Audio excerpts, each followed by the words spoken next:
organisateurs patriotes de cette manifestation de résistance face à la tyrannie sanitaire de Véran Macron.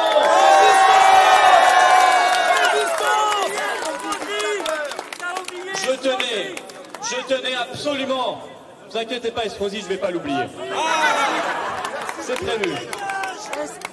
Je tenais absolument à être ici, à l'épicentre, aujourd'hui, dans notre pays, de ce qu'est cette dictature sanitaire qui est en réalité une dictature politique. Car les décisions qui sont prises n'ont plus rien de sanitaire.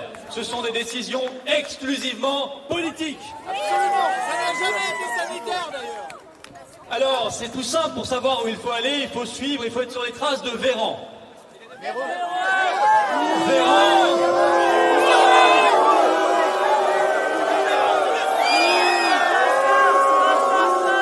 Véran qui lui-même est sur les traces du variant. Donc, on suit le variant. Alors, il y en a plein des variants. Hein. Le petit nouveau, c'est le variant new-yorkais. Je ne sais pas si vous avez entendu. Et nous, le variant français. Véran suit le variant et nous, on suit Véran. Et on est là pour imposer un esprit de liberté et de résistance face à la folie.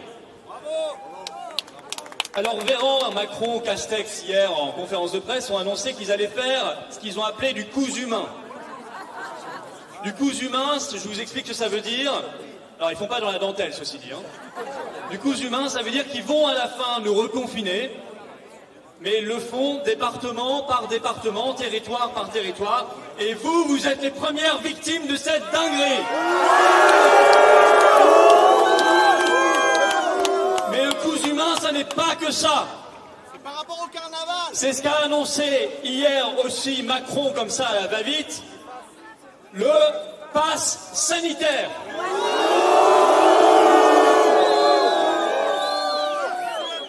Ce pass sanitaire, passeport sanitaire, ne vous y trompez pas, ça n'est pas un instrument médical, ça n'est même pas seulement en lien avec le seul Covid-19.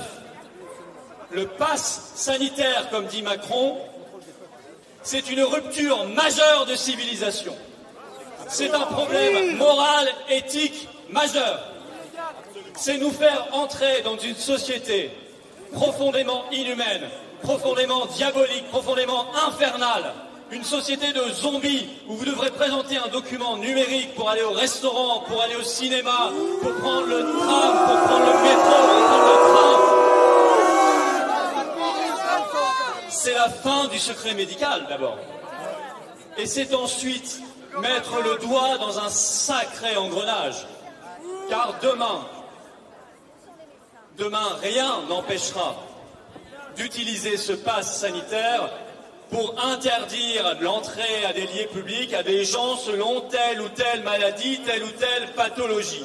Et vous voyez bien dans quelle société de discrimination légale, dans quelle société profondément inhumaine, inégalitaire, injuste, avec des citoyens de 8e zone, nous entrons. Eh bien, si l'essentiel de la classe politique française est soit complice, soit soumise, soit endormie devant ce totalitarisme rampant, les patriotes, eux, seront dans la résistance avec vous.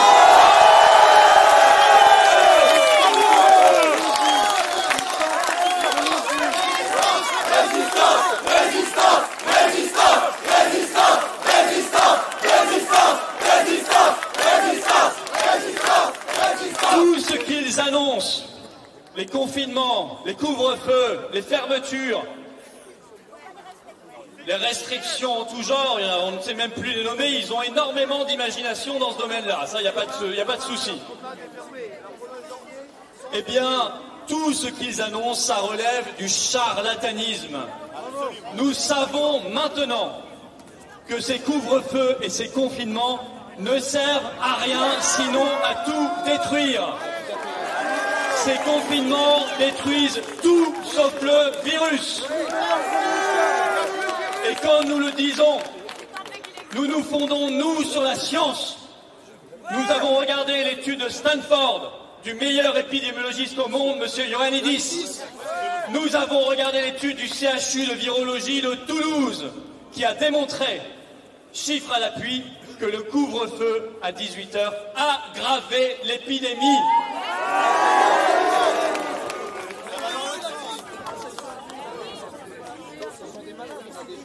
Alors ici, vous le savez particulièrement bien à Nice, parce qu'avec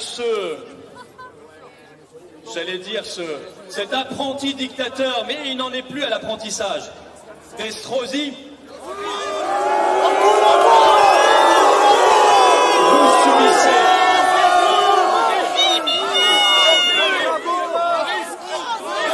On sent beaucoup d'amour pour le maire de cette ville.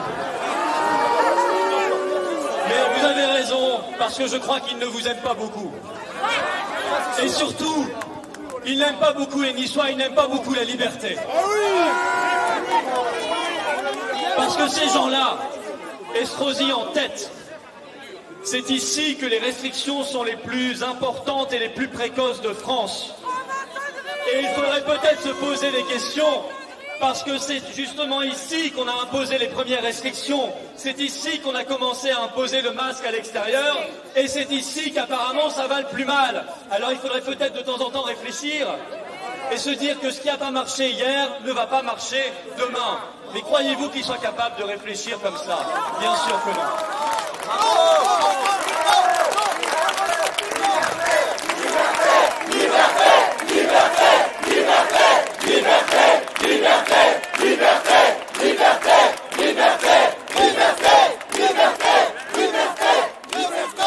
Car le non-dit, c'est lorsqu'Estrosi vous demande de vous confiner. Croyez-vous que lui subisse le confinement? Croyez-vous que tous ces barons locaux, tous ces petits et ces gros barons qui confinent les gens, vivent et subissent le confinement? Bien sûr que non. Ils ont la dérogation, ils ont l'attestation, ils ont le précieux sésame qui leur permet, eux, de continuer à vivre normalement. Et surtout, eux continuent d'être payés à 100%. Alors que ceux qui subissent les fermetures et les restrictions sont mis dans une panade sans nom. Et ils n'en ont manifestement rien à faire. Et puis moi je le trouve très gonflé quand même, votre maire Estrosi. C'est pas notre maire! C'est pas notre maire! Moi je le trouve gonflé, Estrosi, parce que je me souviens de ce qu'il disait au début de l'épidémie. Il disait que lui-même il avait été soigné par le professeur Raoult.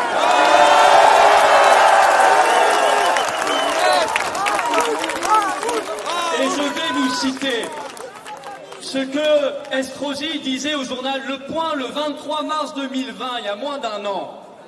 Il ne serait pas acceptable que la population de Nice ne puisse bénéficier de ce traitement. Et il avait raison. Il avait raison, mais aujourd'hui, il semble avoir oublié ces belles paroles. Il semble avoir oublié qu'il avait été traité par le chloroking de Marseille, le professeur Raoult.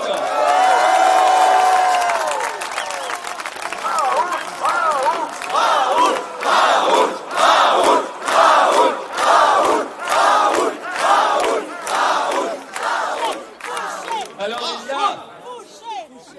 il y a des traitements, et c'est ça le non-dit. Alors je sais, ce sont des vieilles molécules qui ne rapportent pas un rond au laboratoire. Les seuls traitements, vous remarquerez, qu'on a autorisés depuis le début, c'était le Remdesivir de Gilead,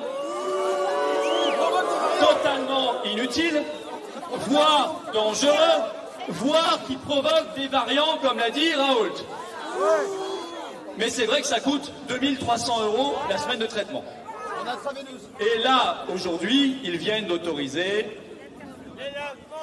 les anticorps monocléo, excusez-moi, j'ai oublié le nom, c'est-à-dire un traitement qui coûte également 2000 € le traitement.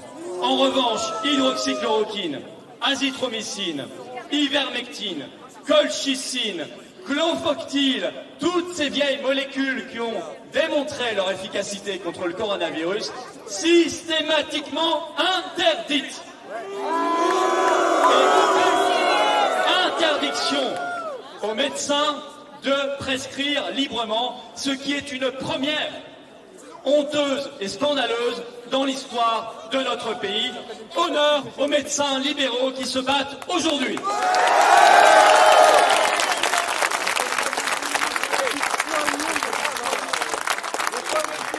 Vous savez, l'Institut Pasteur de Lille, je vous ai parlé de la clofoctyle, a démontré depuis octobre dernier qu'il avait un magnifique traitement. Et là, ce que je vous dis, vous le retrouvez dans la presse, tout ce qu'il y a de plus officiel. Il y a une dizaine de jours, coup de bambou, ils apprennent que leur projet ne sera pas financé par le ministère de la Santé de M. Véran. Ils apprennent qu'on ne leur accordera pas le label de priorité nationale, c'est-à-dire qu'on leur met des bâtons dans les roues et qu'ils vont perdre des mois et des mois alors qu'ils ont le traitement qui peut soigner les malades. De la même façon, depuis le mois de mai 2020, et moi j'aime rappeler ces choses-là parce que ça ne vous est pas dit souvent, l'Académie nationale de médecine recommande la vitamine D à titre de prévention. Il y a 6 sociétés savantes de médecine qui ont publié une étude il y a quelques semaines pour demander à ce qu'on prescrive de la vitamine D à titre de prévention. Eh bien, M. Véran n'en a cure. Il n'en a jamais parlé. Ça ne l'intéresse pas. Le chemin, il est tout tracé et il vous mène au confinement d'un côté, c'est-à-dire la mise sous surveillance généralisée, la mise sous contrôle, et au pass sanitaire de l'autre, c'est-à-dire le traçage numérique. Une fois que vous avez compris qu'il y a non seulement de la prévention, qu'il y a du traitement, mais qu'en plus, ils ont le culot d'accuser et de culpabiliser les Français en disant vous allez remplir les hôpitaux en étant irresponsables, en vous relâchant. Ils continuent en ce moment même de fermer des lits à l'hôpital, y compris au CHU de Nice, où il est prévu 200 fermetures de lits et de personnel depuis 2017 jusqu'en 2021. Ça, c'est la réalité. Et donc, vous comprenez bien qu'on ne peut pas rester les bras croisés, à plat ventre, à ne rien dire, à nous taire. Écoutez, moi je vous dis, éteignez vos téléviseurs et rallumez vos cerveaux.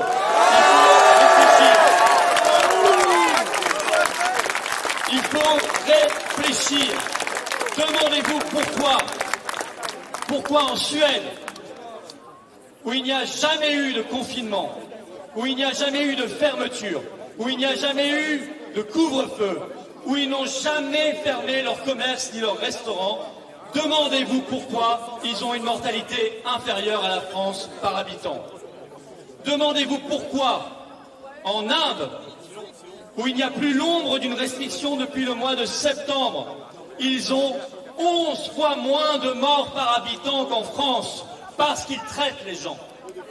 Demandez-vous pourquoi au Japon, où le confinement est anticonstitutionnel, il y a 22 fois moins de morts par habitant qu'en France. Demandez-vous même pourquoi en Bosnie, qui n'est pas le pays le plus riche d'Europe, il y a beaucoup moins de morts par habitant qu'en France, alors qu'il n'y a jamais eu les restrictions et les fermetures que nous connaissons ici depuis maintenant 1 an. Si vous avez compris ça, si vous réfléchissez à ça, alors vous comprendrez à quel point Il est urgent d'être conforme à notre tradition qui déplaît tant à Macron, celle des Gaulois réfractaires, celle des résistants,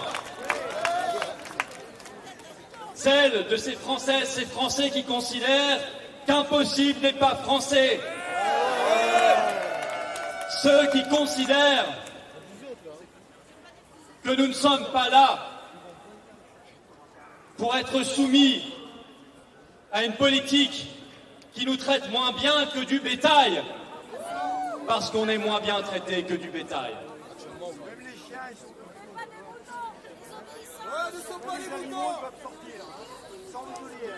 Vous savez, c'est la Boétie qui disait « Les tyrans ne sont grands que parce que nous sommes à genoux. Alors cessons d'être à genoux et levons-nous. Soyons debout, soyons fiers, soyons libres, soyons dignes. » Alors nous réclamons la prévention, le traitement, qu'on arrête de fermer les lits et qu'on en rouvre, qu'on forme du personnel. Et nous demandons, non pas, nous ne quémandons pas des miettes ici et là, rouvrir les musées ou un couvre-feu à 19h ou je ne sais pas, non. Nous demandons à ce que tout soit rouvert tout de suite.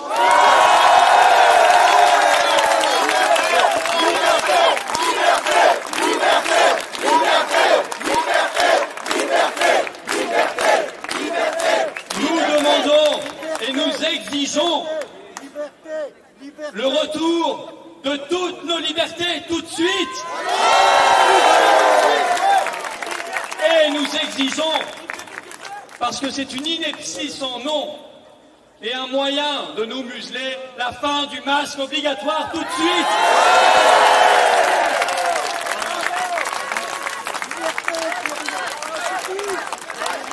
Revenons à l'humanité, revenons au bon sens, revenons à la raison. Nous ne voulons effectivement ni des variants, ni des vérants, ni des véreux, ni de leurs verrous, ni de ces verrues qui nous imposent sur leur visage et que nous nommons masques. Nous ne voulons pas de cette caste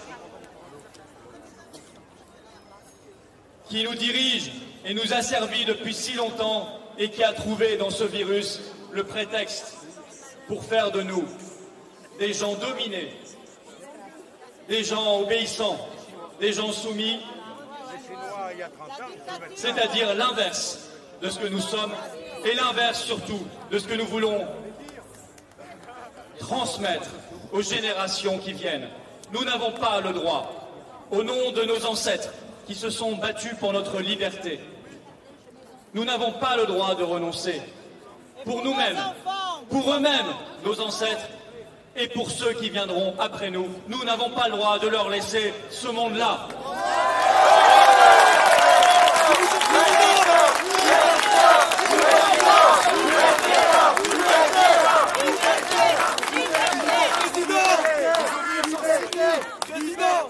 Je vais terminer par une citation que je livre à votre réflexion de Benjamin Franklin. Une société prête à sacrifier un peu de liberté, et nous en sacrifions beaucoup, contre un peu de sécurité, ne mérite ni l'une ni l'autre et finit par perdre les deux. Je vous appelle à la résistance, je vous appelle à vous lever, je vous appelle à être enthousiaste, combatif, énergique, digne et libre. Vive la liberté, vive Nice et vive la France!